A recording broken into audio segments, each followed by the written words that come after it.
I am Father Dion, the Post-Catholic Chaplain of the Headquarters and Headquarters Support Group of the Philippine Army. And this is Salita ng Diyos, ang ating gabay.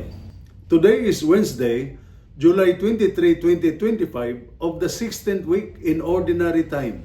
Today's readings might seem different at first glance. One talks about bread from heaven, the other about seeds scattered on soil. But both carry a single and powerful truth. God provides life if we are willing to receive and trust Him. In the first reading taken from the book of Exodus, the Israelites were in the desert, hungry, tired, and full of complaints. But instead of punishing them, God fed them. He gave them food. He gave them manna from heaven, a reminder that even in the middle of hardship, God does not abandon His people.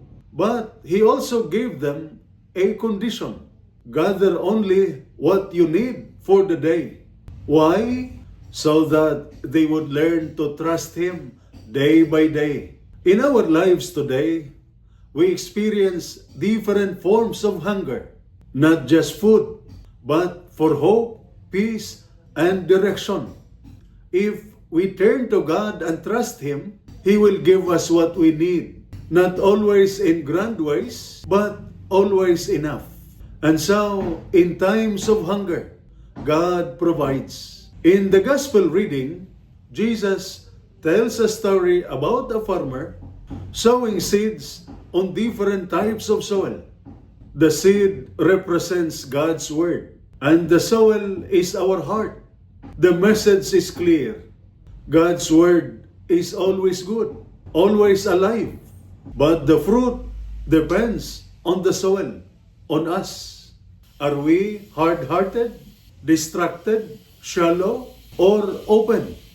The good soil, those who listen, understand, and welcome God's Word, bear fruit 100-fold. Are we like the Israelites, complaining, yet forgetting God's daily faithfulness? Are we the kind of soil that is ready to let God's Word grow deep within us? God feeds us. God plants in us. But we must trust and receive with faith. In the desert seasons of life, in the ordinary moments, He scatters seeds of grace. Our part is to trust daily, listen deeply, and let our lives bear fruit. And this is Salita ng Diyos, ang ating gabay. Let us pray. Lord, thank you for feeding our souls and planting your word in our hearts. Help us to trust you day by day. Make our hearts like a good soil, open, humble, and ready to grow in faith. Amen. And may the Almighty God bless you and your family, the Father, the Son, and the Holy Spirit. Amen.